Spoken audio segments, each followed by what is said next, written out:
Well, good day, everybody. It's Jordon here at Theology Unbound. Today is September 11th, 2025. We are obviously looking back to September 11th, 2001, and remembering the great terrorist attacks that came on our nation. And in honor of that, we are remembering our veterans and bringing them prayer and praise. Today, I had the opportunity to interview a veteran. State Representative David Leavitt took the time to sit down and converse with me today, and we had a great conversation just about his history, his experience in the military, some of the things he went through after the military, and his journey into political office here in our community. We talked about practical ways that we can be loving our neighbor, very simple, practical things that leave a huge impact. I really hope you're blessed by the conversation. And we also are deeply, deeply saddened by the atrocious death of Charlie Kirk. This was an act of horrific evil, and two children out there no longer have a father. A wife is now widowed for no reason. Charlie was masterful at his craft. He was a genius. He had an answer for everything. He was loving. He was kind. He cared about people's eternal soul. And most importantly, he loved the Lord Jesus. And we know that he is in heaven with him now. And though we don't understand the why behind all this, God knows, and God is in control. So during this time, I'm aware that there are a lot of emotions, particularly angry. I'm angry. A lot of us are angry. But we want to be able to channel that anger and emotion and vitriol that we have into a place of being constructive and not destructive.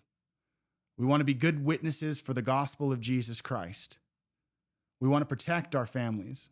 We want to love our neighbor. And we want to do that in a way that brings glory to God.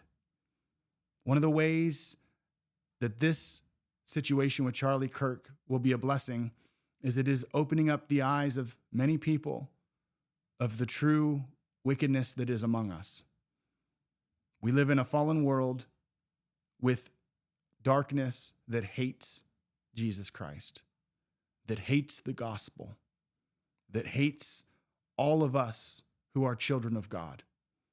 And the reality is, Charlie was in the forefront for all of us. He was a representation of all of us. So we need to be vigilant. We need to take action, but we need to do it wisely. One of the things that's going to happen is on Monday night at 5 p.m., churches from around the valley are going to gather outside of our Capitol the Capitol building, and not the Capitol building, the City Hall building in Twin Falls. We are going to gather at 5 o'clock, and we are going to pray for Charlie Kirk's family. We're going to pray for his wife. We're going to pray for his kids. We're going to pray for our nation. We're going to pray for our state. We're going to pray for our communities. We're going to gather together in the presence of God, in the presence of each other, to intercede on behalf of all these things. So I would encourage you, if you are able, to go and gather with your brothers and sisters in Christ. One of the best things and most important tools that we have is prayer, and we need to be prayerful. We need to be interceding. We need to be doing these things for the cause of the gospel and of God. I would like to encourage you all with a psalm reading today. Last night, I opened up my Bible to Psalm 37 and read through it multiple times, and it blessed me. And we should be meditating on God's word. And I hope that you're blessed by this. Psalm 37 says, "Fret not yourself because of evildoers. Be not envious of wrongdoers, for they will soon fade like the grass and wither like the green herb. Trust in the Lord and do good. Dwell in the land and befriend faithfulness. Delight yourself in the Lord, and he will give you the desires of your heart. Commit your way to the Lord. Trust him, and he will act. He will bring forth your righteousness as the light and your justice as the noonday. Be still before the Lord and wait patiently for him. Fret not yourself over the one who prospers in his way, over the man who carries out evil devices. Refrain from anger and forsake wrath. Fret not yourself, it only tends to evil.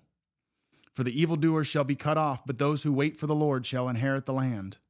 In just a little while the wicked will be no more. Though you look carefully at his place, he will not be there. But the meek shall inherit the land and delight themselves in abundant peace. The wicked plots against the righteous and gnashes his teeth at him. But the Lord laughs at the wicked, for he sees that his day is coming. The wicked draw the sword and bend their bows to bring down the poor and needy, to slay those whose way is upright. Their sword shall enter their own heart, and their bows shall be broken. Better is a little that the righteous has than the abundance of many wicked. For the arms of the wicked shall be broken, but the Lord upholds the righteous. The Lord knows the days of the blameless, and their heritage will remain forever. They are not put to shame in evil times. In the day of famine they will have abundance, but the wicked will perish. The enemies of the Lord are like the glory of the pastures. They vanish, they smoke, and they vanish away. I hope you find encouragement from that. And I would encourage you to continue meditating on that and all of Scripture. The Word tells us that Christ one day will put all of his enemies under his feet, and we will dwell in the land in peace. And as we look forward to that day, we need to stay encouraged to keep fighting the good fight, to keep pressing on, to keep doing the work that Charlie was doing. Charlie was going out and giving young people the message of hope and purpose. So many people in our nation today are lost in their wicked ways. They can't even find their identity in who they are as God made them. Let's pray that these people will find their identity in Christ. Let's pray that the officials will find the person who did this to Charlie and bring him swift justice. We desire the gospel to go out and change people's lives. And we hope that we will see revival in our nation, revival among our people, and peace in our land. But until that day comes, may we be vigilant to pray, vigilant to be active in our communities, and vigilant to continue carrying the gospel to the lost and dying world. So enjoy the episode and be blessed. Welcome to Theology Unbound. Today is September 11th, 2025. It is obviously the day we're looking back on the terrible terrorist attack that happened on our nation. And we are also still grieving the loss of Charlie Kirk yesterday. Just a complete devastation. And we as Christians and as church and conservatives are heartbroken. And so I am glad to be able to have the guest that I have today, David Leavitt, who is state representative in District 25 out of Twin Falls. We're going to just go through a little bit of David's testimony and his life now as he's moved into representing the people of Idaho in the district that he is in. And we're going to just have a great conversation. So I hope you guys enjoy it, and we hope you guys are blessed by it. And again, thank you, David, for coming on. So here we go.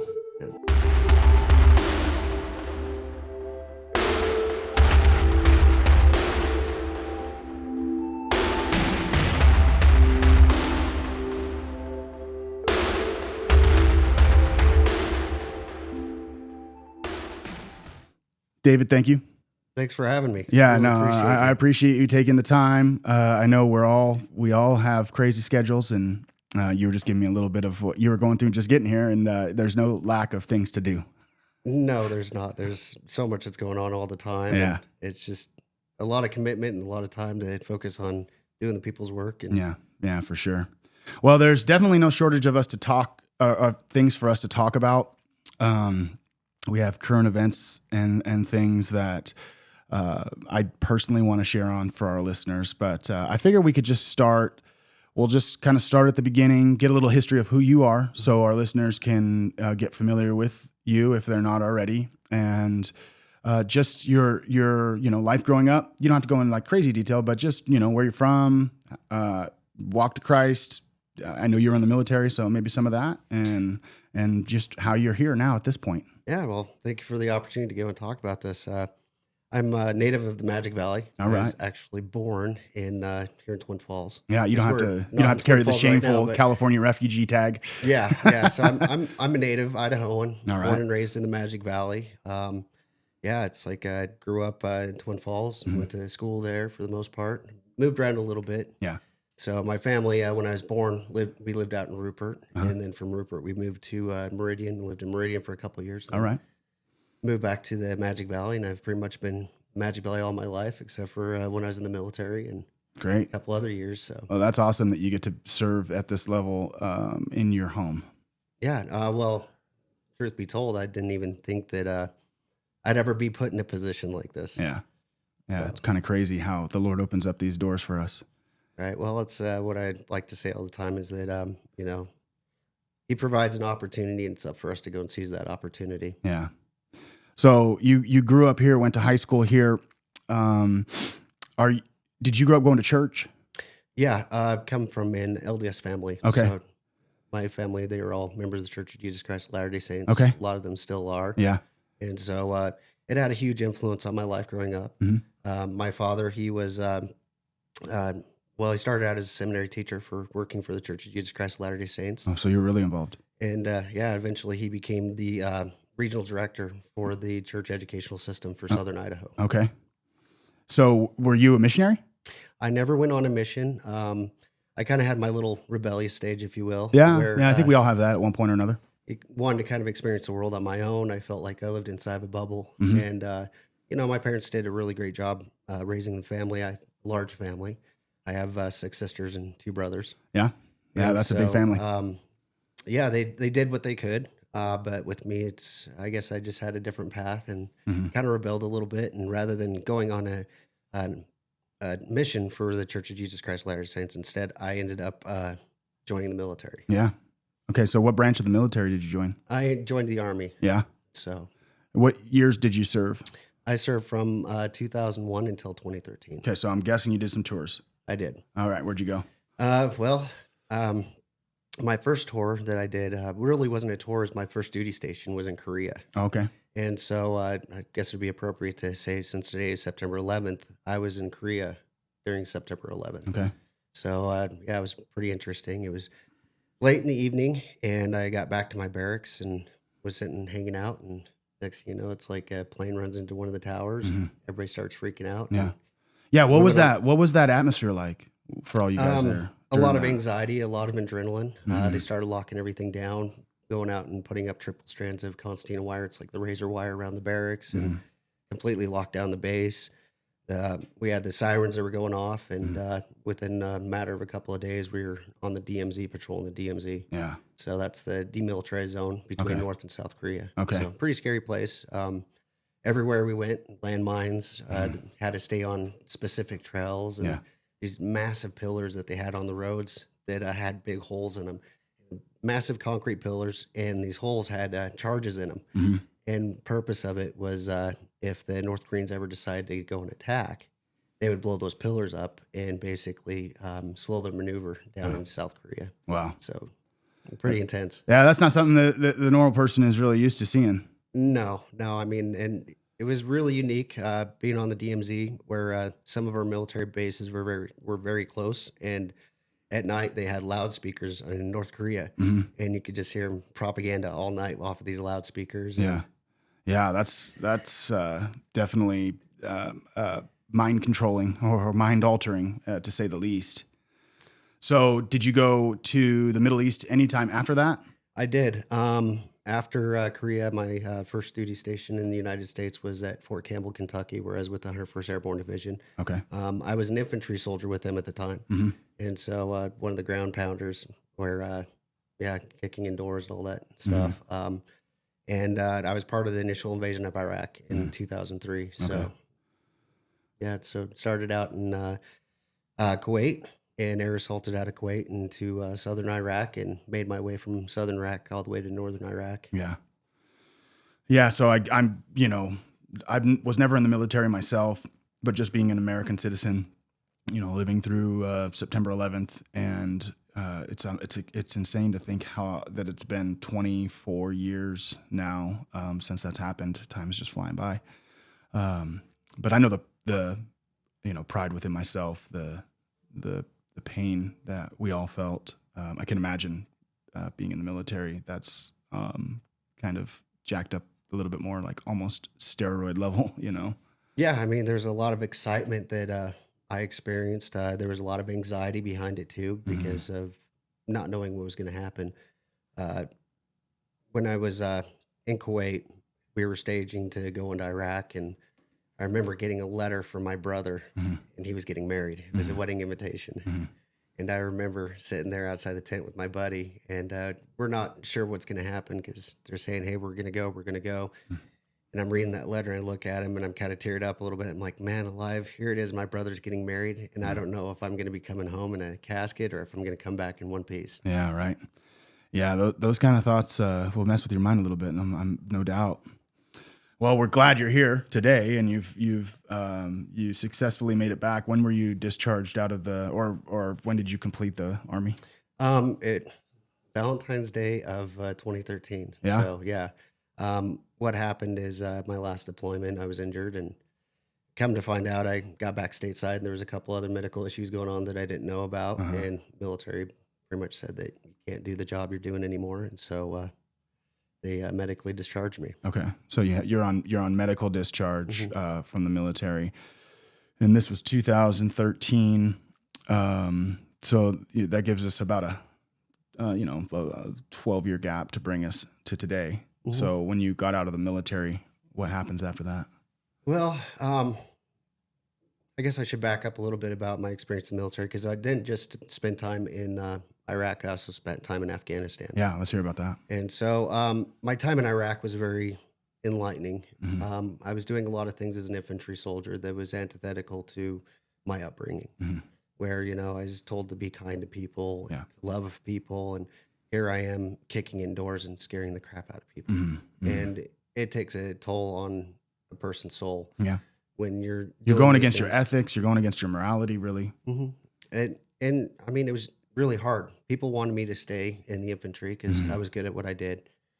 But the problem I guess I'll share a personal experience, and that is we do a cordon and search, where we'd basically blockade an entire neighborhood, and we go in house to house in the middle of the night, tearing people out of their beds, and looking for contrabands and things like that. And what exactly would you look for? We'd be looking for weapons. We would be looking for paperwork that could possibly have some sort of intelligence as far as like enemies, where they might be, or what they might be hiding. And so a lot of it, I was low on the totem pole as far as not knowing what we were doing with the operations, and just told, this is what you're going to do. And at that time, I was the radio telephone operator for the platoon. And so anywhere I went was with the platoon leader. And so he was basically the leader of that unit. And so I was with him by his side at all times. And so I got to see everything that was going on as far as with what we were doing. And it was just disturbing to me. I mean, people don't understand what real terror looks like until you go through some of the things I've been through. Like I said, going through these people's houses, showing up at 2, 3 o'clock in the morning, ripping them out of bed, separating the women from the men and the children, and having them out in a courtyard and basically yelling at them and having guns pointed at these people, and you can see just absolute terror in their face and in their eyes. And that is so foreign to us as Americans. It had an impact on me, because this isn't who I am. And so I loved the military. I loved being there for my country, but it was just antithetical to my beliefs and my values. It's like, this wasn't godly to me in many regards. Right. And so rather than just flat out getting out of the military, I ended up getting into a new profession, which was civil military operations. And so rather than destroying, my mission had turned into building. Yeah. But it had its own issues that I ran into with what I was doing as a civil affairs guy. Where I went to Afghanistan in 2006, and I was in the Gardez and Logar provinces and helping rebuild their nation. But the problem is that the government there didn't understand their people. They didn't represent their people. The local officials. Now, when you say you went in to help rebuild their nation, was the goal to go in there and just install a democracy? Pretty much. Yeah. I mean, yeah. And democracy was foreign to these people because they're very tribalistic. That's kind of what I've been learning about this is, we're a constitutional republic. I know that the word democracy has kind of become a sacred cow. But even in our constitutional republic, it was made for a moral and just people along the guidelines of the Bible. And to try to take that into other places where these people don't live the same way as us, I just don't see how that could be successful. Well, the biggest problem is that with their form of government it was a parliamentarian form of government. It wasn't a constitutional republic. It was a democracy. And as Plato put it in the Republic, really democracies end up being more of a mobocracy where majority rules. That's exactly right, yeah. But the problem that I saw in Afghanistan is the provincial governors that I worked with and the district chiefs I worked with, and a lot of these people were never elected by the citizens. Yeah. They were appointed by parliament. A lot of the people that were running that nation, it ended up being this quasi entity where it came about with influence. Yeah. So who had the most influence and who knew who? It's just like this, like having an elite class, basically. Right. Yeah. So almost like a caste system, if you will, where a lot of the people that were provincial governors were people that had fled during the invasion with the Russians. Yeah. And they were, American educated or gone to Western civilization and became affluent with Western world views. And then they were brought back to the country to basically run things. And it was pretty devastating going and watching the impact it had on the citizens there because, once again, it wasn't representing their interests. Right. We were doing things to feel good, to appear as though we were doing a lot of beneficial things. Yeah. I mean, building schools, roads, hospitals, but it didn't really meet the needs of what the people really wanted in those areas. Yeah, we look back on that whole era now when Bush was president, and there's quite a bit of anger, quite a bit of vitriol towards the whole process of us even going over there. And in the meantime, not really focusing on America and our own country. And we're over there sending our best men over there to try to fix issues that I always thought was weird. We point to Osama bin Laden for 9/11, but yet we're going after Saddam Hussein. It just it just was like, whose mess are we cleaning up here? Yeah, well, and I mean, you look at history and what history has taught us, and we've interjected ourselves in many capacities where we probably shouldn't have. We should have taken a step back and looked at reality and been like, is this really what we should be doing? Definitely not just in a lot of things. What were some of the differences between being in Iraq versus Afghanistan? I mean, I don't want to sound ignorant, but I am, because I've never been over there. I think that the common American that's never been in the military and never been deployed over there or visited over there, it kind of just seems like one conglomeration of people, but I'm sure there's some differences. There's a lot of differences between the two countries. I mean, well, for one, language barriers. Yeah. Iraq, you have Sunni and Shia Muslims. And so there's always a faction and rift between those two demographics of that religious seculars of being part of that religion. Yeah. So there was always that type of aspect of it. But Afghanistan was very different because there's several different languages. I mean, you had Pashto, you had Dari, you had Urdu, you had Arabic. I mean, it was a melting pot of different cultures. And you look at the history of Afghanistan, and Alexander the Great, he tried conquering it. Afghanistan's never been conquered. And a lot of that is because of the geography and the diversity of the people. Yeah. And like I said, they're tribalistic where there'd be areas I'd be in where you go into a village and they're speaking Pashto. And then about 12 miles away, there's another village and they're speaking Dari. And so, That brings but they're separated by like the mountains, Yeah. the mountain ranges. And so that's really what's kept them separated. Yeah, that's another thing that I've been learning over the years, is that we sit back and we think of all of our technological advancements that we have, and particularly in our military. And some people might think, well, how could we go over there and it possibly even be a war? But it's not like these people are dumb. No, these people are very ingenious. Yeah. I mean, look at what they've done as far as like with the IEDs and the different types of IEDs they were able to develop. And we were always reacting, trying to counter what they were able to go and devise and what they're able to do. Yeah. I mean, they've worked with a lot of limited resources. And when you have limited resources, you always get very creative and very ingenious with how to use those resources. And not to mention the fact that you're going into their turf. They know the area. It's always brings its own challenges when you're the invading army, because who knows where these people are hiding or what they're doing or how they could ambush you or things like that. So all of those things, I just am extremely grateful for the service that men like yourself have given to our country, whether it was just or unjust by our own government to do it. You guys still served with the heart of serving our country, loving our people, loving your home, loving your family, and all of those things. So I have a deep sense of gratitude towards that. And obviously, you'd already mentioned the different types of Muslims that were over there. When you went over there and you saw this radical Islamic sort of world, and then you see that coming to America, do you think that Islam is one of the greater threats in America? I'm not trying to put you in a spot because I'm not trying to make it to where you sound like you're going against the Constitution and freedom of religion by any means. No, it's not that. It's just one of those tough questions to answer because I never really have viewed it in that sort of context.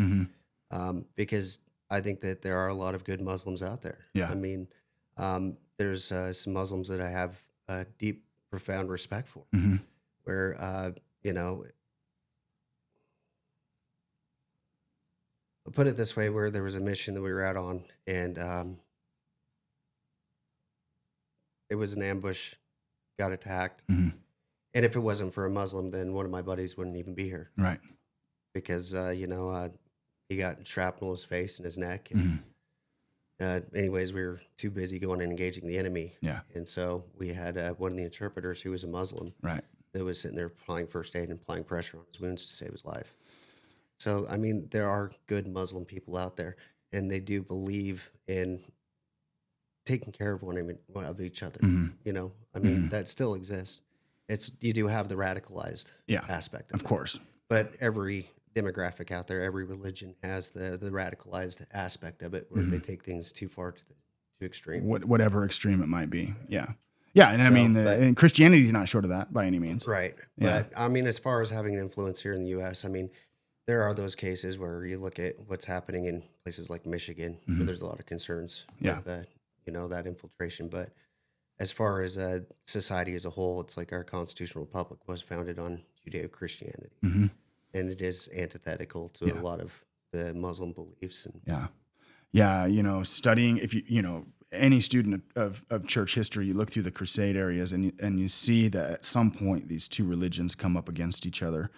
And the question or the reality, always has to come back to, well, what are we as Americans? What is America? Are we a economic zone? Or are we a people in a place? Are we an actual group of people? And that's obviously the big conversation that everybody's having, everybody's fighting over.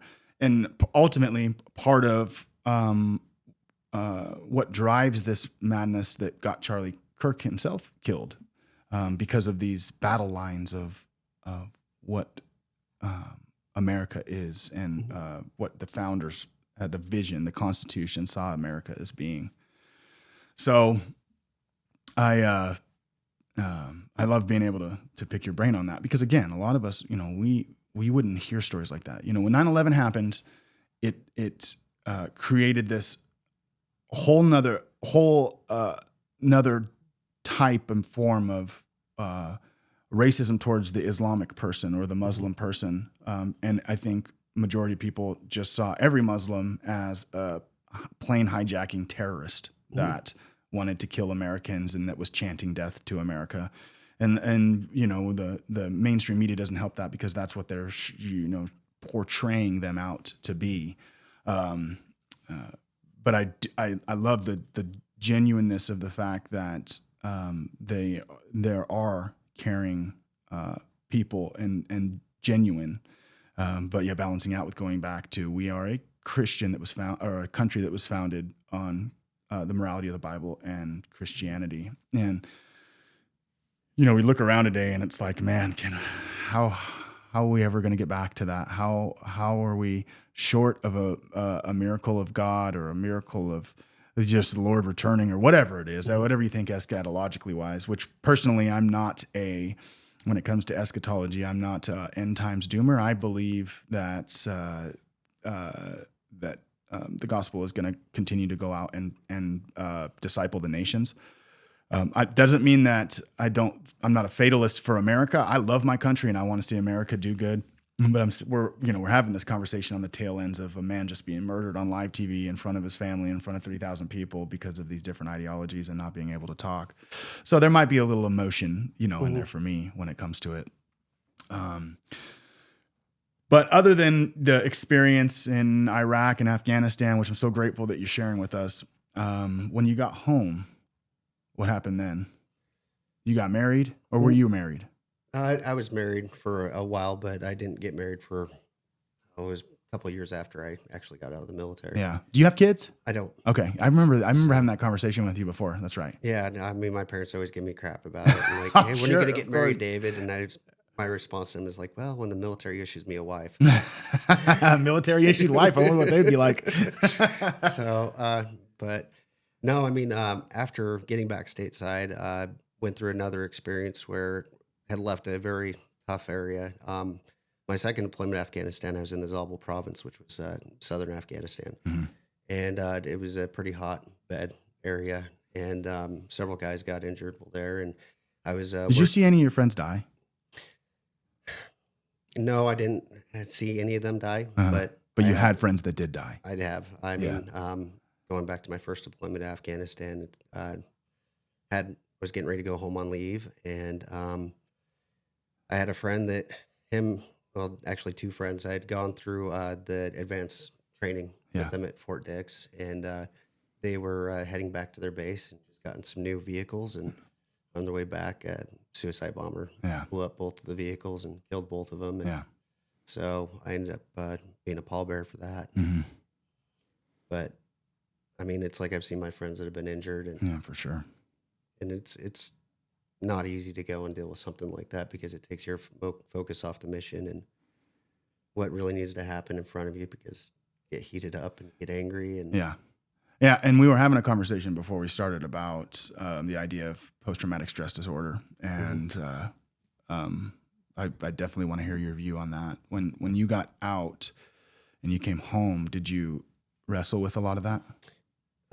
Whether you want to call it that or not, did you wrestle with depression or anything like that? Oh yeah. My first deployment, when I got back from Iraq, I was dealing with it. Yeah. I didn't even realize it. Yeah. I was going through It's interesting you say you didn't realize it. Well, the way I found out was really I was going through a course at Fort Sam Houston. It was a behavioral health course. Mm-hmm. And I'm sitting there trying to study and do everything, and I just couldn't focus on anything. And finally, the cadre came to me one day because I was kind of freaking out. Mm-hmm. And they're like, you need to go see a counselor. Yeah. We think you have PTSD. Yeah.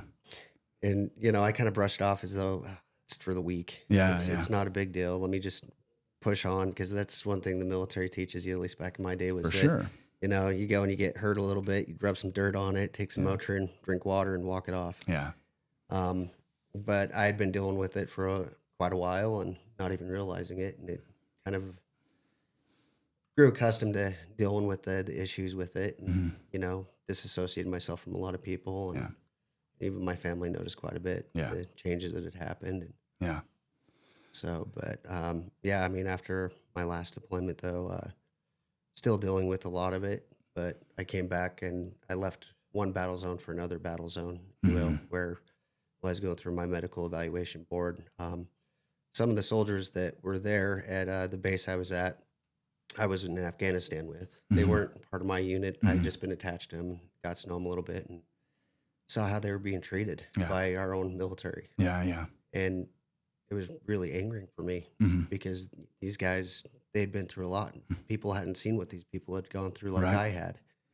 And so I put my neck out on the line for a lot of these guys, and military, they didn't like that. And there was a lot of retaliation and ended up part of some congressional investigations. And Yeah, kind of a season where, God's looking into the future and has you where you're at now, but all of that kind of, prepping, because in a sense you're doing the exact same thing now. You're putting your life, your neck, your everything out on the line for representing the people here in Idaho. And there's a lot of weight, a lot of danger, a lot of everything that comes with that. If yesterday wasn't an eye opener for all of us, it should be in the realities of what we're going up against. It's getting past the part of we're just having cordial conversations and disagreements. Well, we're getting beyond that when we're shooting people and killing each other. In all of those things, God is preparing you for the next thing. I'm an advocate of that whether you're working a secular job and, I'm obviously in ministry, and we always say this in ministry, that whatever position you're in, God's always preparing you for the next thing. There's something going on in life where he's working into you what he wants you to be for the next thing. And so from 2013, you get home and you go through the struggle of PTSD, and I think you told me that you went through the SSRI treatment. Yeah, by the time I got out of the military, I was on so many different medications. I just felt like a zombie. Yeah, for sure. My quality of life was just completely diminished, tarnished, and and this led to basically addiction and just a dark spiral of despair. Yeah, and it felt like that there was no way out of it. Where I felt like life wasn't worth anything. Right. At that point, my life was very dark, where, a lot of intrusive, negative ideas filled my mind all the time. And I was very angry, very bitter about everything, and blamed the world for all my woes. Yeah. It's like this was Obama's fault. This was Bush's fault. They did all these things to me, and, what am I getting in return for it? Yeah. I was just angry at the world, and I saw the way that the world was going, and angry at the Obama administration. Yeah. And then it's like the Trump administration, it came along, and originally I wasn't a supporter of Trump. I was pretty angry about it. Because I was feeding into the rhetoric that everybody was believing that, he's a fascist, and it was all these different things. And I wasn't sold with him. Yeah. And, I'd gone through some of my own personal struggles during that period of time. Like I said, I was dealing with addiction and all these other things. And then what really woke me up was when COVID hit. Because I just saw that everything was being taken from us. Yeah. And it was all based off of a scare tactic. Yeah. There was no real justification to shut down things. There's no justification to shut down churches or businesses or any of these things. And because the Constitution, we had all these guarantees, but government had basically stripped them from us simply because of a virus. And the most frustrating thing is shut down the churches, but the strip clubs can be open. What they wanted to deem as essential businesses is basically they had all this power and control. And I was talking to Clint about this when I had him on, and we went through the conversation of COVID being a judgment from God, but also a mercy from the Lord, because it really did expose a lot of stuff. And it sounds like from what you're saying, this is kind of what I will use the word radicalize, but what kind of changed your perspective in the direction you were going? Yeah, I mean, at that point in my life, during the height of COVID, I was very isolated. Yeah. I mean, they segregated everybody, and I wasn't married, no kids. I was living in a house by myself, and just in a fueled rage all the time. Yeah, Just for being sure. I Mr. couldn't Keyboard Warrior. Yeah. Just trying to go and put my voice out there, and just seeing how they're suppressing everybody else's voice, Yeah. along with mine. And Yeah. I mean, I was just angry about it Mm-hmm. all. And then all of a sudden, it's like Biden does his little shenanigan and pulling everybody out of Afghanistan like he did. Yeah. And then it led to, oh, we're coming out of COVID, and oh, let's go to war in Ukraine. Mm-hmm. This proxy war that we've been involved in that's killed off an entire generation of young men. Right. And so I was just frustrated with the direction of everything. And I ended up sitting down and writing a deal for Magic Valley Liberty Alliance. It was kind of an op-ed where I wrote this article called Our Foreign Lies. Sorry. I'm trying to think of the name of it now. Foreign lies and policies have become our domestic lies and policies. Mm-hmm. And I talked about my experiences in Afghanistan and what I saw over there, and how I was seeing the same thing throughout COVID. Yeah. Where, I was hammering down on Linda Hartkin and others to convene a special legislative session to address the COVID hysteria and what was going on with COVID. Yeah. And it just fell on deaf ears where, oh, I'm communicating with the governor on this, and we're talking about this. And to me, that wasn't good enough. Yeah. Yeah. Because they should have actually convened. They should have gone in there and discussed the COVID policies. For sure. Because, I mean, we were dealing with mask mandates. We're dealing with, the whole 6 foot apart, everything going on. And it seems like all that was falling on deaf ears. Yeah. And so, I was just like frustrated and angry at everything. Mm-hmm. And, and got to the point where I just wasn't happy in my life. And I'm like, I got to do something different. Mm-hmm. I mean, it was either, I do something different with myself or self-destruction. Yeah. Yeah. Yeah. And so, at that time too, like right before COVID hit, I had a service dog. Mm-hmm. And this dog, she went everywhere with me. I mean, she I'm was sure. my partner in crime. Yeah. I'm a dog lover. So I have 3 German Shepherds at home. I'm a big fan of dogs. She ended up getting osteocarcinoma, bone cancer. Yeah, which is probably really tough. And, within a matter of weeks, she was dead. Yeah, that's tough. And having that stripped from my life, or, that purpose that was driving me all of a sudden gone, really put me in a dark place. Yeah. And so. And this is in the midst of COVID. Well, this is right before COVID. Oh, before COVID, okay. And so I went through COVID without companionship and without that interaction with people. I mean, I'd go weeks without interacting with people. Yeah, some people don't understand the relationship or the bond that happens. I mean, especially for someone like yourself that this dog was your companion. You were alone, and that relationship. This is the hardest thing about dogs, because you go through so many of them in your lifespan, and their lifespans seem so short. And you grow, you get attached to them, and then they die. And it's always the hardest thing. But having a service dog with you for that exact purpose. Do people take advantage of that? No doubt, I'm sure they do. But there is an actual need and scientific assurance of that. And so, I can imagine that was probably a miserable time. Oh, it was. And, I was just going through these really dark patches in my life. I was angry with my family. There was a time where I didn't talk to my folks for about a year and a half. Mm-hmm. But it's just because I was so bitter and just had all this pent up anger in me with everything that was going on. And, the drugs and everything the VA had on me didn't help either. Yeah. And so what really, I guess, woke me up and what broke me free of a lot of this was Pastor Paul Thompson. Uh-huh. He's a good man. He is a good man. And he's had a really positive influence on my life. And, it was around Christmas. Do you go to his church? I don't. Oh, okay. But it was around Christmas time. And they had basically, they wanted social distancing. And he basically said, well, we're going to go do Christmas carols outside City Hall. And so, you know, you're on board for that. Yeah. I was like, you know what? I'm going to show up for it. You know, that time my faith was like in the gutter.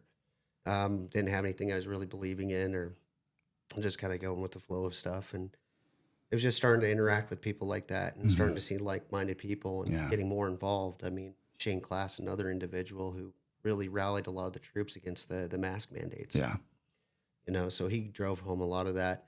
And then I hear about this wonderful individual named Cinder Glenita Zeiderveld. No idea who she was or anything about her, and got to know her a little bit. Yeah. I remember going to Liz Nickham's home, and I had just written that article, you know, our foreign lies and policies become our domestic lies and policies. Right. They're like, you need to show this to Glenita.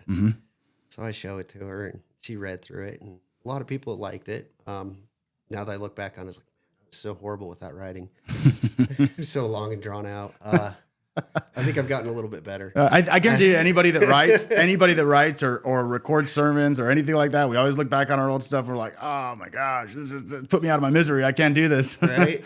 Kind of embarrassed by it now. Yeah. But so basically 2023 rolled around, and Glenita got elected to Idaho Senate. Yeah, that was a great day. And I went to her one day, and I'm like, you know, I got to do something. So I'm going to intern for you. Yeah. And so her first session, I went to Boise, and I ended up buying a camper and living out of my camper. Well, it's amazing because you're in the position to do it. Like, you don't have kids. You're able to devote your time to this, which is kind of an amazing providence of God in your life to be able to do it. Well, and a lot of people thought I was crazy for doing this too. Where I was taking my time, and I'm like, that's all I have right now is time. Yeah. And I can be giving of my time. And so I volunteered and decided to go help her, and just saw all the stuff that she was dealing with at the Capitol. I mean, let me kill this fly real quick. Don't worry, we'll cut this part out. Dang it. They're always, they show up and then they disappear when I try to kill them, but they're always terrorizing us when we're recording. Okay, sorry. So you're at the Capitol, yeah. But I mean, the library stuff that was going on. Yeah, the books. And, because the transgender stuff. Yeah, I remember I went over. I was bugging Cinder Carlson one day in her office, and she takes this book, and I can't even think of the name of it. But she tosses me this book, and she's like, "What do you think of this?" And I started looking through it, and I open it up, and I'm like, "Holy crap!" Close it. Yeah. Hand it right back to her. And I'm just like, I can't look at this. Yeah. Right. She's like, "This isn't our public libraries." Yeah. And so I got an inside look as to what was going on inside the Capitol. And I was just really disturbed by it. Yeah. And the reality is I never wanted to be the man, out in front of the camera. I always wanted to be the guy behind the scenes, working behind the scenes and helping out where I could. But, this whole thing was, I guess, another step in preparing me for the future. Yeah, for sure. And, so I had some medical stuff happen. So towards the end of the session, I had to leave a little bit earlier than I anticipated, but I think things worked out how they're supposed to. And yeah. So you got voted in. You are, you're what, 2 years in? 1 year in right now? 1 year in. This last year was my first. You're going to run again? Absolutely. Of course.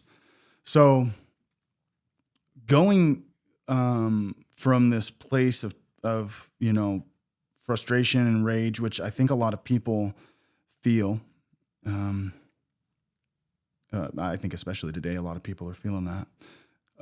It's almost like this thing of like helplessness, like what can I just everything's out of control and I can't do anything. And then you actually found a way to utilize your time, utilize your energy to give back to the community. Which is, I would hope, would be encouraging to anybody who's listening to this, that we can find our place to help our communities wherever we're at. Yeah, well, to go back just a little bit with all this, after my time working in the Capitol for Senator Zeiderveld, I did a little bit of reflecting, and because I had given up a lot. I was dating a woman at the time and had really strong feelings for her. She was very liberal, hated the fact that I went to work for Glenita. But Yeah, I mean, she had broke off with me and everything, and I was dealing with that relationship type issue, that separation. And anyways, to kind of give you an idea as to what happened and why I'm where I'm at now is in February, middle of February, I'd gotten a call from Senators Idaho because they had talked to me about running for office before. Right. And I was just like, no, I'm not going to do it. Yeah, that was your initial response. I don't want to do this. I don't want to do it. Yeah. I'm like, I can't get in front of people. My anxiety it goes up too high. I just can't handle that type of pressure that you guys are dealing with. And so Clint Hostetler was actually going to run against Greg Lanting. Mm-hmm. So he had signed up for it and everything. And I was like, great, I got somebody I can get behind, somebody I can support. I don't have to do it. Well, come to find out, he lived on the wrong side of the street. Just on the wrong side of the street. Right. Because the divide for District 24 and 25 is separated by Hankins, and he lives on basically the east side of Hankins. Oh, man. I live on the, in this Twin Falls proper. So Glenita and Tom called me, and they're just like, it's middle of February. Everybody's been kicking off their campaign already. So you got Senator Cole, who's out there campaigning. Yeah. You got, Representative Hostetler has been out there campaigning. Yeah. Glenita that's been out there campaigning, and they call me up and they're like, hey, we want you to run. And I'm like, okay, how much time do I have to decide? Uh-huh. And she's like, well, we're getting ready to do a voter guide, so you got 3 hours. Not like you're on the spot or anything. No pressure. Yeah. At least it was 3 hours and not 1 hour. Yeah. And so I'm like, holy cow, this is a huge life-changing decision. Yeah. And, and there's a lot of variables with this decision and deciding to push forward with it. And so I talked to her, and she's just like, well, pray about it, talk to your family about it, and then let me know what you want to do. Yeah. And so I'm like, holy crap. So I go and sit in there and call up my sister and try talking to her about it and talk to my folks and pray about it. And eventually it came down to, well, let's go ahead and do it. Yeah. I was weighing all of the different aspects of it, because one thing people don't know, and I guess this is one of these really personal things I don't talk about publicly, but with my service, part of me getting out and everything is that I was getting a disability through the Veterans Administration, but I was also qualified for Social Security disability. Uh-huh. I had to give up the Social Security disability. Okay. That's a huge chunk of change. Yeah, I'm sure. Third of my income. Yeah. Just to go and do this. Yeah. And so that was one of the things that weighed really heavily on me, is like, can I afford to do something like this? Mm-hmm. And, and it came back to thinking about founding of this nation and everything that was sacrificed. I kept on thinking to Thomas Jefferson, where he came from a, background of affluence and money, and died a very poor man. Yeah. But he gave up everything for this country because he believed in it. Mm-hmm. And it came down to me thinking about it. And why should I be any different? Mm-hmm. And another aspect of this that really struck me hard is I was talking to a friend of mine, and I helped him out when I was at Fort Lewis when we were going through the med board. And he told me, he's like, David, you used to be a pit bull. Mm-hmm. You didn't take crap from anybody. He's like, you stood up for so many of us, and you got hammered for it. What happened to you? Mm-hmm. Where's that pit bull that I once knew? Yeah. That's kind of a slap in the face. Yeah. Big wake-up call. It's like, what did happen? Right. What changed? Mm-hmm. Because, when I got out of the military, I was beat up. Mm-hmm. I was emotionally beat up. My body was just torn apart as well. Yeah. And I was just tormented inside, and I'd taken quite the beating. Yeah. And so all these things kind of culminated, and it just came down to I need to do something different. Yeah. So, I decided, okay, let's go ahead and do this. Yeah. So I called Senator Idaho back, and I'm like, all right, I'll do it. And that's when the rush just came. Oh, sure. It's just like, okay, well, we need a website. We need all X, Y, and Z. You need to do C1 filing. You need to do this. You need to do that. I'm like, what? Mm-hmm. Yeah, and you need to have it done by Monday. Mm-hmm. And so the no time constraints or anything. Right. So, I basically threw the campaign together in a matter of 3 days. Yeah. That's amazing. And, and when I was talking to Clint about this, that whole season of when you guys were campaigning, There would be different worship events happening, different church gatherings where either Glenita or Clint or you guys would come speak, and it was just like this insane unity and presence of people like that. It was like a grassroots thing that we want change, and we want to start doing things different. And it was really just you kind of had to be there to know like the feeling and the emotions that were behind it. But it was awesome. Oh yeah, I mean, I didn't expect it to go anywhere. Mm-hmm. I had like kind of an apathetic attitude towards it initially, where Yeah. I'm like, well, I'll throw my name in there and we'll let the cards lay where they fall. Yeah. But just the energy that came out of everybody, I'm like, I got to get my head in the game, and I got to do this, and I got to do it right. Mm-hmm.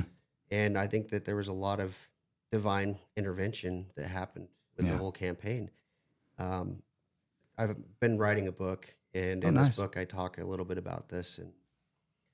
And my faith hasn't always been in the forefront of everything. Mm-hmm. It's been one of those things where I've kind of pushed it off to the side because the bitterness and everything, and it's been one of those things that's been a journey growing. Yeah. And I still haven't gotten to that point yet where a lot of people are at. Kind of envious and jealous at times of both of that Clinton and Josh. Yeah. The faith they have. But the reality is it's taken me a while to realize that, everything happens for a reason. Yeah. Everything that I've gone through, it wasn't meant to cause me harm. Mm-hmm. It was meant to help me grow. Yeah. I know we had talked a little bit about this before, and with the PTSD thing where there's always this negative connotation behind it, that it's something that, it's a disability. It's, makes you into a worse human being, and you're unstable. And, right. And I think, we need to look at things in a different light. Instead of viewing it as being something negative, it needs to be something viewed as being positive. It's a growth. Yeah. And so, I've been viewing it more as a post-traumatic growth rather than a disorder. Yeah. Because it's something that's helped drive me. And it's something that I've had to go and learn to cope with and push through. Yeah. Because the amount of anxiety and everything that I deal with on a daily basis, it's not easy. Yeah. Yeah. But you learn to cope with it, and you learn to push through it, and you learn that this is what's given me strength. It's not a weakness. Well, and I have a similar background as you when it comes to the addiction thing. I was a heavy drug user for most of my 20s. Went to rehab 5 times. Was in and out of jail. I did a program called Drug Court a few times, and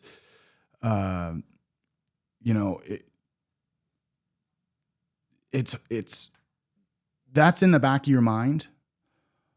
But like you said, you grow. You don't let that cripple you and take you back down into addiction. You let it drive you. You let it motivate you to move forward, remembering where you came from, obviously, but just pressing on and moving towards the goal that you found yourself in with this united group of people to better our communities. But for sure, the challenges that come with it, the day in, the day out, and the temptations of like, oh, well, maybe this is just, I could do this and it'll help. But we know the bitter end of where addiction leads and where, just popping another pill or, smoking another joint or whatever it is, whatever the fix is, isn't going to lead us into the place that is fulfilling. No, it's going to drive us away from the calling that God has got on our life currently. Well, and it masks the underlying issues that we are never addressing. Solves it, never fixes it. It's a lot of the times, a lot of drugs, things like that, are a Band-Aid that they're putting on something when you really need a tourniquet. Yeah. And so it's, and that's kind of how my life has been, where, I was putting Band-Aids on everything rather than putting a tourniquet on it. And it wasn't until I put a tourniquet on it and realized that there was so much that I forgot. I had forgotten about my achievements, potential, and the things that I could do. And, and it's been a learning experience getting back to that point and realizing it's like, you did some amazing things. Right. You should be grateful for all these experiences.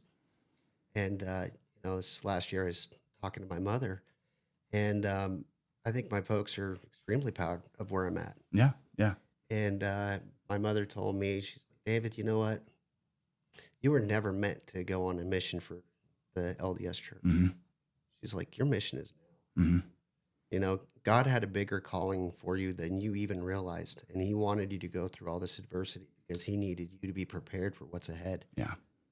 It goes back to my days in basic training where I had this big black drill sergeant.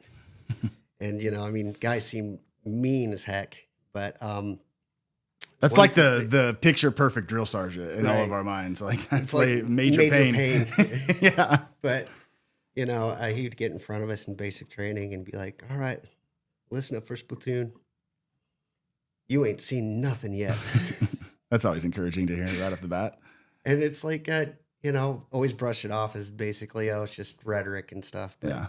No, he was right. Mm-hmm. You ain't seen nothing yet. Mm-hmm. And that's the thing is people, in my point of view, they don't give themselves enough credit. They don't give themselves enough grace. We have this tendency to beat ourselves down and to, not have that faith and that belief in ourselves that we are meant for something greater. Yeah. We just can't see it in ourselves. Yeah.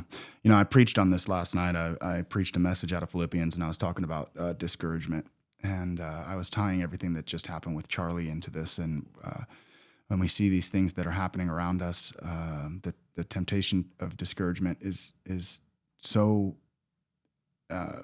it's just right there in our faces, and it's in our hearts and it's in our souls. And we want to be discouraged and we want to give up the fight. We want to separate ourselves and isolate and all of those things instead of letting these things encourage us.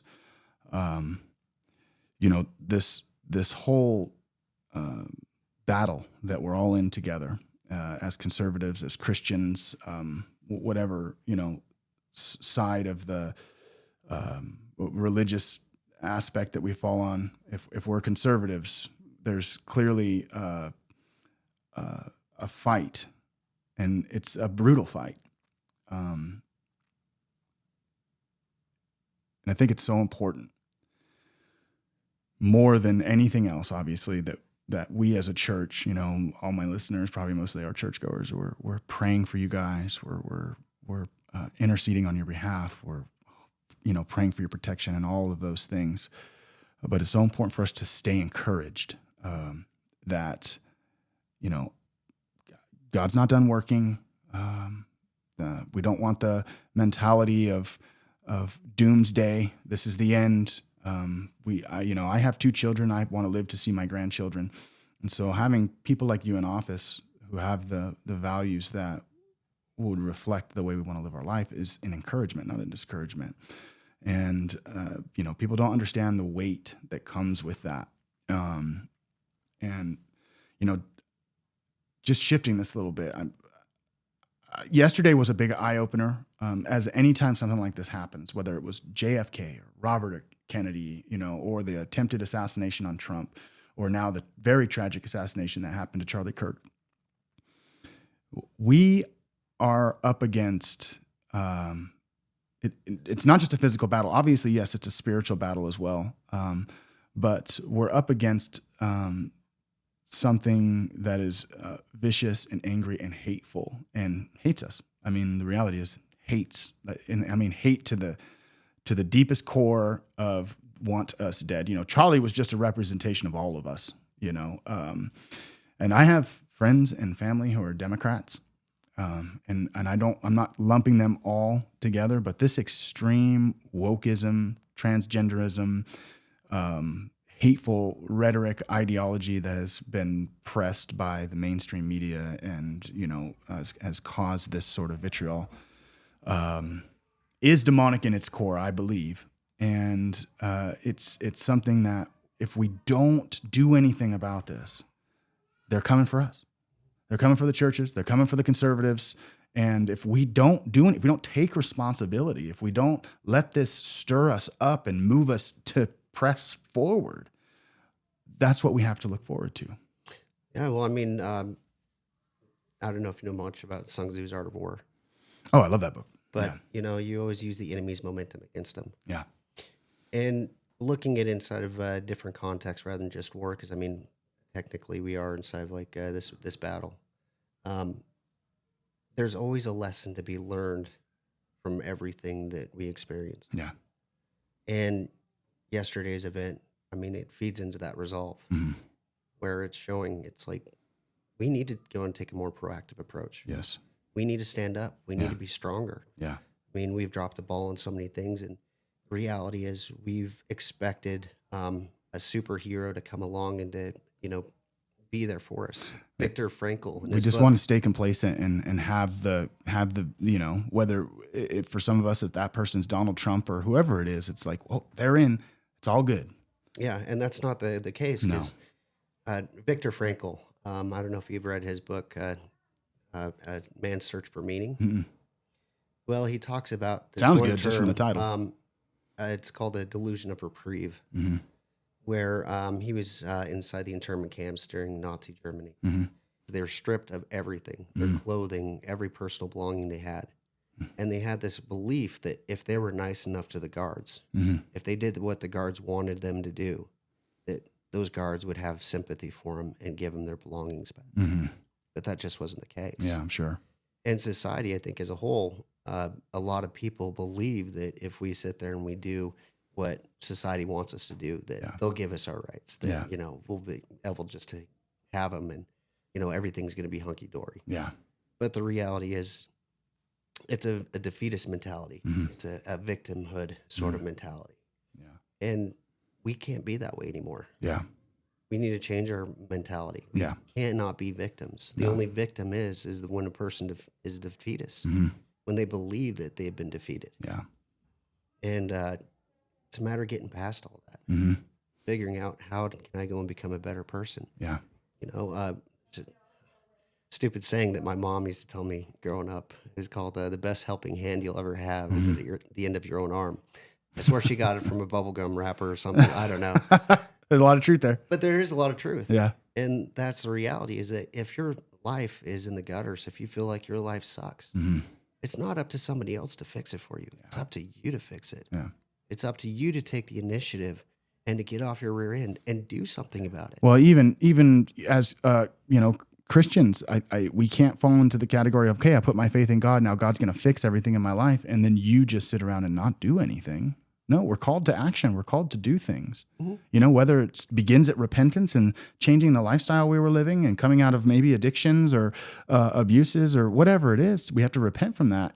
But we don't just turn around and not do nothing and sit around and just complain. Well, and a lot of it comes back to the aspect of when you're feeling down on yourself, when you're feeling that glum in your life, how do you turn that around? And for me personally, it's to get out and serve somebody else. Yes. Yeah. The Bible says it's more blessed to give than to receive. There's absolutely. That principle there will give you so much satisfaction. You don't, that's the peace that surpasses all understanding when you get that. Well, and it comes down to purpose. Yeah, exactly. And, people that lack purpose in their life, lack drive. And that drive just, it leads them down that path of despair where they get bitter, they get miserable like I was. Well, and we see this in our society. If we look at the numbers and the statistics of depression and suicide, and obviously how much those increased during COVID, part of the reason why people are so depressed is they're not working. They might be sitting at home and just collecting a check from the government, or they're trying to avoid work in every way, shape, or form. But if you don't have purpose and you don't have work and you're not going and doing something with your life, of course you're going to be depressed. You have to get out and you have to do something. You have to. God gave you the breath in your lungs and the strength that you have to go and build, particularly men. I think just men in general. Men want to build, they want to work together. They want to build. They want to, we fight. We're that's within us, our aggression, our testosterone. And we can bring those things into submission to use them for good. Oh yeah, absolutely. And when it comes down to it, there's something that I do on a regular basis, and it usually when I get up in the morning, and this is just a subtle reminder to myself as I'm moving throughout my day. And this is really relevant during the legislative session, and that was I look in the mirror and I look at myself and basically say, you need to be that legislator that you'd want to have. It's an uncomfortable truth that we all need to face, is that we need to be the people that we want to have. Yeah. We can't just expect it of somebody else. We can't expect Superman to come down and to save us. No, you have to do that yourself. Yeah. And, you know, there's a lot of people out there that take that lackadaisical approach to it and just expect that something's going to be served to them on a platter. This upcoming generation, it's unfortunate, but you talk to them, and a lot of them ask the question of what's in it for me. And I think that's a defeatist mentality. Yeah. The thing that's in it for you is the fact that you get to serve somebody else. Yeah. Yeah. And that is the purpose and goal in life is you're helping to build and better your neighbor's life. Loving your neighbor, right? Love God, love your neighbor. It's the two simple commandments that Jesus said, all of them hang on that. And in those two, you are building community. And you know, hitting on the topic of community, it's like, because we live in a day and age where we get all of the news of all of the world in our face in a moment, it can become it can, and it certainly does become a distraction where we're so focused on what's happening, even in just America alone, because America's a huge country, and what's happening in, well, let's say like Chicago or New York or Florida or something, and we can sit and sulk and fall into this place of reprieve because of just maybe it's some sort of tragic thing that's happening, natural disaster or a murder or just crime or riots or whatever it is, and then we get our focus off of our community, and we just, you know, it's all over. So I don't want to focus on the people that's right next to me. I don't want to focus on my neighbor who is right here and care about them. That's why I'm a big advocate for voting and why voting is so important. Voting is part of loving your neighbor. You want the best for your neighbor. Well, you need to vote in the best for that person when it comes to, you know, your biblical morality. As a Christian, of course, that's what I'm going to say. But if we don't do that, we're just going to keep going down this, I don't even know where it goes from here. It's pretty bad right now. I mean, we talk about the battles that are happening, but it's pretty safe to say, I think we've been in kind of a cold civil war for a while now, and it's heating up. But we are so diametrically opposed as a people in our beliefs and in our convictions. And we need to be the strong voice, the salt and the light, and we need to advocate for the things that are going to bless our children, bless their children, bless our neighbor, bless their kids, you know? Yeah. I mean, I imagine a lot of people out there right now don't even know who their neighbors are. Yeah. There's some truth to that. It's kind of frustrating because, I have a neighbor that she's divorced, has 2 kids, and she has a tough time taking care of her place. Yeah. And so there's been times where, I'm exhausted from a long day and I see her lawn, how shaggy it is, and I don't even ask. I just go over and mow it for her. Yeah. The other day I was in my front yard and this gentleman pulls up in a nice truck and pulls out a lawnmower and stuff, and stops and starts talking to me. And I thought he was paid to go and mow her lawn, but no, he's doing the same exact thing that I was doing. Yeah, it's awesome. Where he's like, if you care about your neighbors and you care about your neighborhood, you go and you give yourself of it. Yeah. You don't have to ask for permission to do these things. Yeah. Sometimes you just have to take the initiative and do it yourself. And we've been living in this society now where I see it with a lot of the veterans organizations where my generation has dropped the ball. We're not involved in these veterans organizations like we should be. We have a lot of Vietnam veterans that are in their 70s. Yeah. And they're out there doing the honor guard. They're pallbearers for people that have passed. Right. And it's disheartening. Where my generation should be stepping up and we should be taking care of them. Yeah, we should be doing these things. Yeah. I mean, it's a duty. It's something we should be proud of. Yeah. And this is something that's just systemic across society where it's almost an epidemic, really, of people not really wanting to be involved in anything. Yeah, I think that's a perfect word for it. It truly is an epidemic. I don't know. It's almost, in my conversation with Clint, he brought up MK Ultra, but it's almost like we're living in another phase of that with social media and mainstream media and the things that we are so tempted to just force into our minds all day long to keep us stranded and, buckled to our couch and inside our house and away from everybody. And that was the biggest problem with COVID is it kept us away from each other. You know, it isolated. And that's why people were depressed and suicidal, because they weren't socializing. We're social beings. Oh, we are. Yeah. And, you know, if you love something, you take care of it, right? Yeah, absolutely. And, you know, I've been trying to teach this with my girlfriend's kids. They're teenagers now. And a couple of months ago, we went to Pine and went camping. And went to this remote campground and showed up. It was a great little location, and there was trash everywhere. Yeah. And so, you know, I basically said, okay, let's go put on some gloves and grab some trash bags and go and pick up all this trash. Yeah. And so we're out there picking up trash, and the kids are a little bit grumpy about it. Like, why do we have to do this? Don't we go and pay the government to do something like this? Right. And I was like, well, yeah, but these guys have so much on their plate as it is, and so many other responsibilities. If you care about something, you're going to go out and you're going to take care of it yourself. Yeah.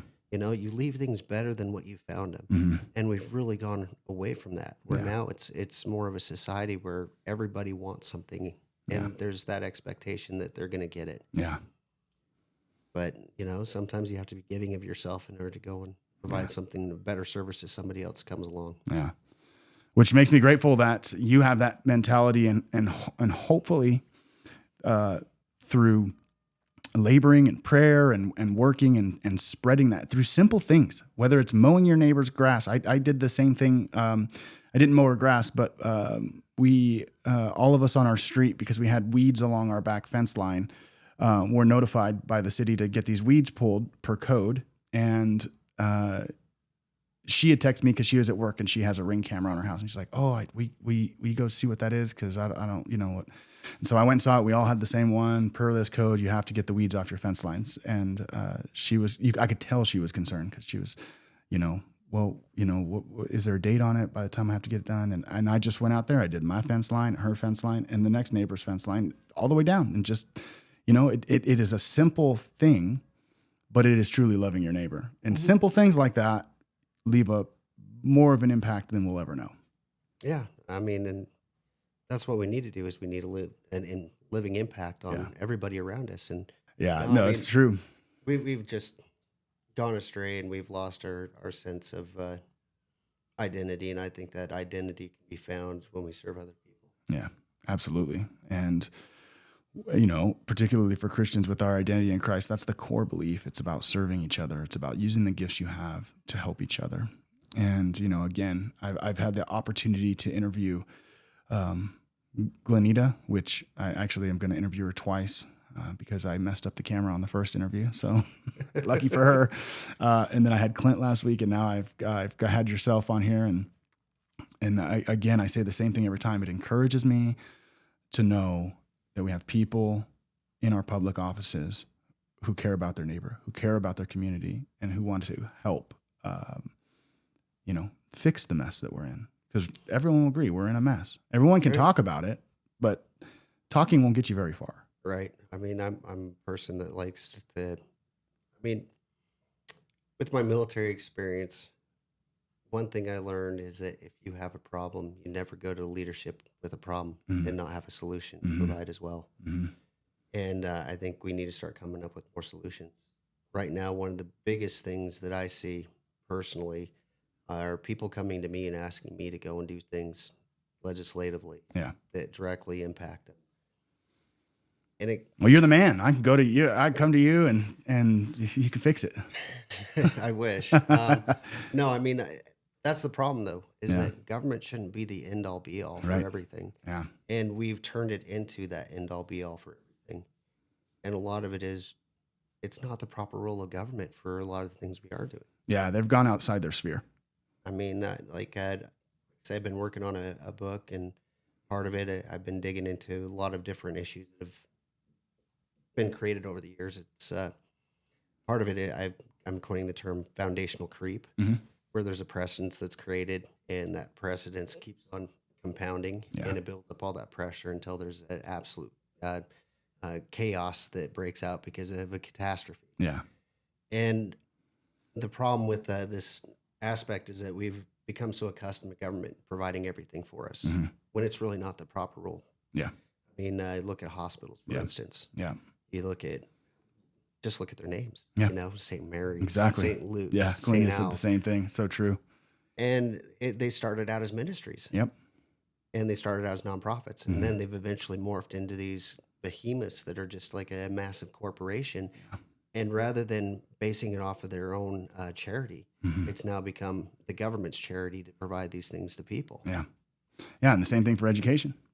We said this before that I know a lot of good people in the public school system, but the core of it is just rotting, and has been rotting for a long time, probably since the founding of it. Ultimately, education, it goes back to really, in a genuine sense, the parents. The parents' goal to raise their children in the fear and admonition of the Lord, but surrendering our children to these public schools for 40 plus hours a week, and that's just for schooling. That doesn't include all the extracurricular activities.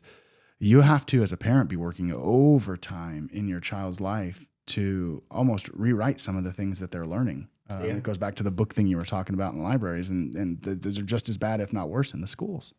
Well, I mean, when it comes down to it, there's a lot of good people that are working inside these professions. I mean, these people, they have noble intentions, but they've got caught up inside the crossfire of like the beast of it all, if you will, and there's that mire and that muck that exists within it, and it's caused issues for a lot of people. And we've sacrificed so many things inside of our world as far as our liberty goes for convenience. Yeah. And that's right true. Now, a lot of things in our lives, it's convenient to do a lot. Yeah. I mean, look at the amount of time that we spend on side of social media, on our electronic devices.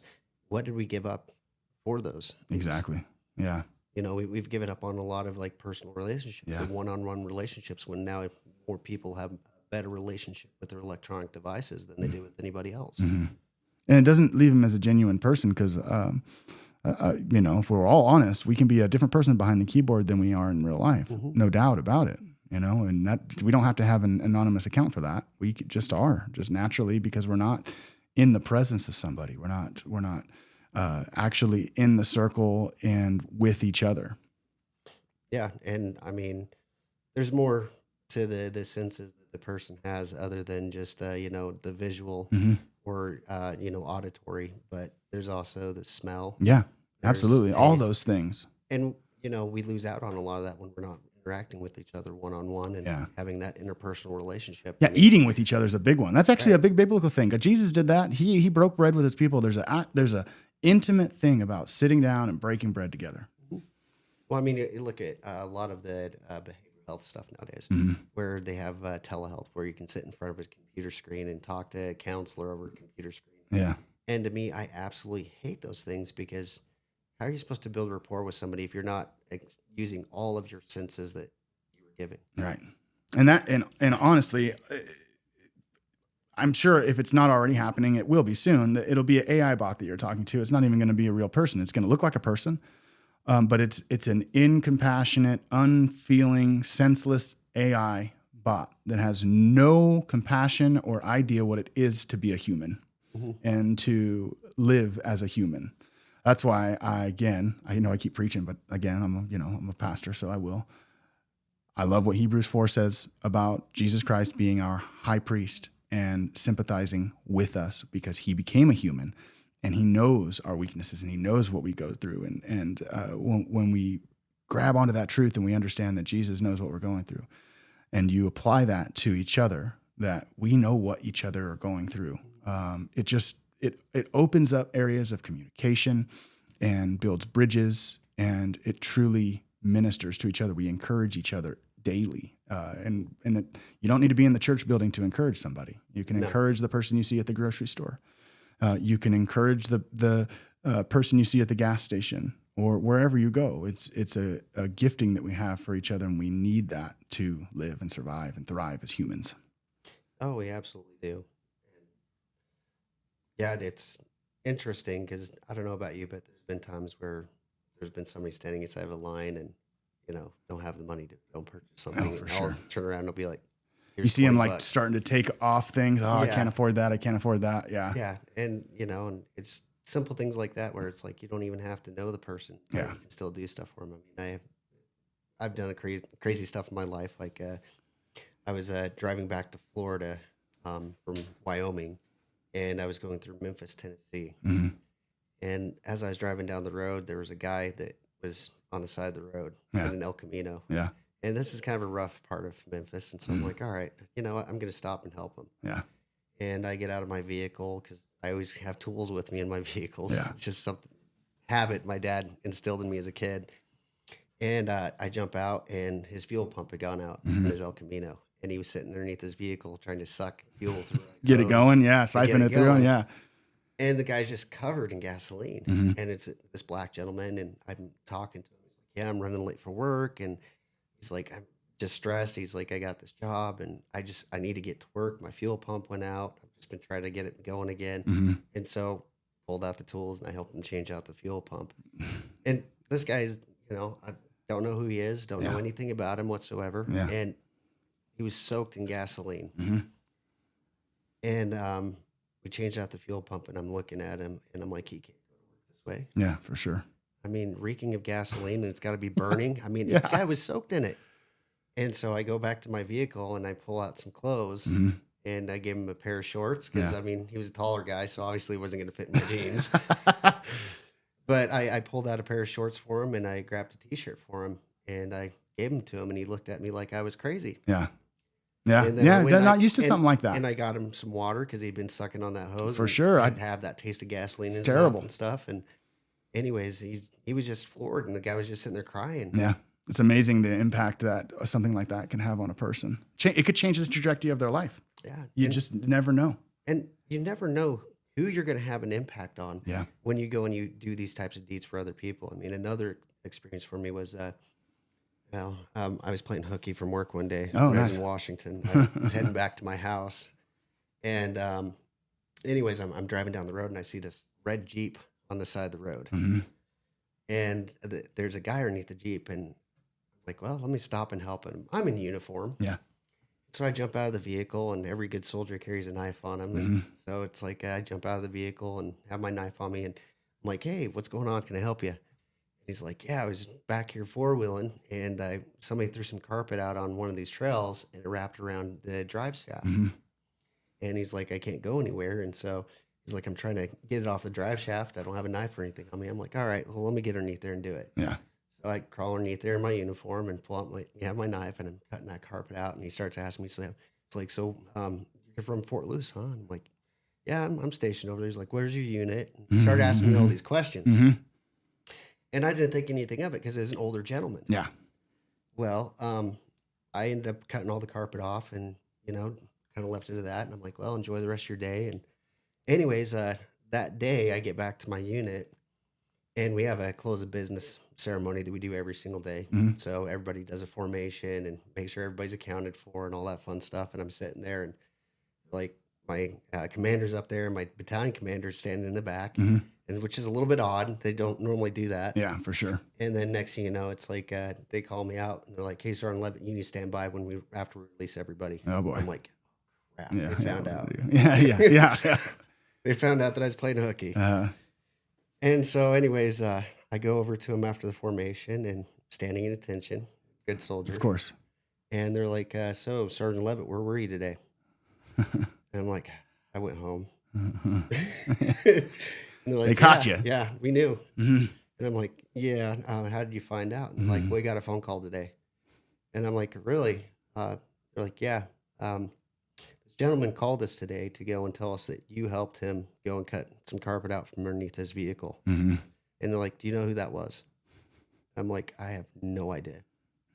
They're like, that was a former base commander. That was a 3-star general that you helped out. Yeah, you never know. And it was funny because they're like, yeah, you're kind of in trouble, but you're not. Yeah. Because he was very grateful that you went and did what you did. For sure. And he wanted to call us up personally and thank us for going and having such a great soldier. Yeah. And a great example. That's awesome. This is the way that he wants all the soldiers to be. Yeah, you just never know who you're gonna run into, who it is that your path might cross.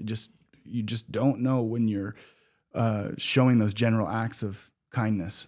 Right. Well, and the thing too is it carries on beyond just you. Yeah.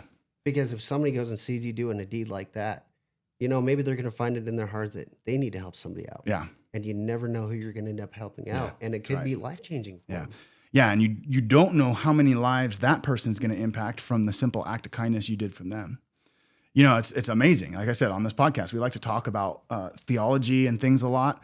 But these sorts of conversations about just simple, practical acts of kindness is truly what's going to change things. Like I love reading books. I love studying theology. I love talking about different systems of theology and things like that. But at the end of the day, my knowledge of theology isn't going to help this dude with a carpet wrapped around his drive shaft. It's going to be my knowledge with the pocket knife and my willingness to climb underneath there and cut it out. Yeah. And those things we just need to get back to being compassionate, loving people towards each other. And, that person you might help, they might have a different worldview than you. They might have a different ideology than you. They might be a different, on the different end of the aisle politically, whatever it is. But there's no bounds for the people we're supposed to help and who we're not supposed to help. Yeah. My personal belief is that charity is never going to come from an organization. Mm-hmm. It's always going to come from you as an individual. Yeah, that's exactly right. And collectively as individuals, we really end up becoming the body of Christ, and that, for lack of a better term, the church on earth, helping and being the light. So, well, I hope that this conversation I'm sure it was encouraging for me. It was awesome. I'm super blessed. We could sit here and talk for hours, but I know we both have lives to attend to and things to do. Tonight they have that ceremony that they're going to be doing for the September 11th. Yeah. So I'm going to be going to that this evening, and Cinders Idaho should be there as well. So. Awesome. David, well, firstly, let me say first and foremost, probably on behalf of all of our listeners, we're grateful for your service. We're thankful for what you've done for us in this country, and we're thankful for what you're doing now for the community of Idaho, and the putting your neck out on the line and being the face carries with it a lot of weight, a lot of danger, and we could not show enough gratitude for the men and women like you that are in these political offices. So I'm really thankful that I got to have this conversation with you, and we're going to be praying for you and putting our backs behind you to help do whatever we can to further the cause of goodness in our communities, love in our communities, compassion in our communities, kindness, gentleness, and all of those things of appreciating and loving each other and loving our neighbor. So appreciate you coming on, brother. Hey, thank you for having me. Yeah. I think there was something else you were going to be bringing up as far as Monday goes. Oh, yeah, that's right. Let me forget about that. Yes, Monday night at 5:00, we are going to be meeting at the courthouse down in Twin Falls where the city council meeting is. Pastor Paul Thompson and his church and a few other churches around the valley are gathering. We're going to pray for Charlie Kirk and his family. We're going to pray for the nation, the state. We're going to pray for our communities. So it starts at 5:00. Everybody's invited. We want to go and give honor to the life of Charlie Kirk and his family, and we want to intercede on behalf of our nation and those who are putting in the work, like David and Clint and Glenita and all of these wonderful people are. So we will, if you have any questions about that, you can comment on the video. We see every single comment. So please feel free, leave a comment, and we'll get you more information if you need it. This will be posted to our Facebook and our YouTube. Also, we'll link David's information, website, your Facebook stuff, so people can follow you. They can stay informed by the things that you're doing and the fight that you're going through, and to better inform them how to pray. And we will all be in touch. We hope to see you there at 5:00 on Monday night, and I hope you guys have a blessed week. Go to church on Sunday if you can, and love your neighbor. Love God, love your neighbor. God bless you guys.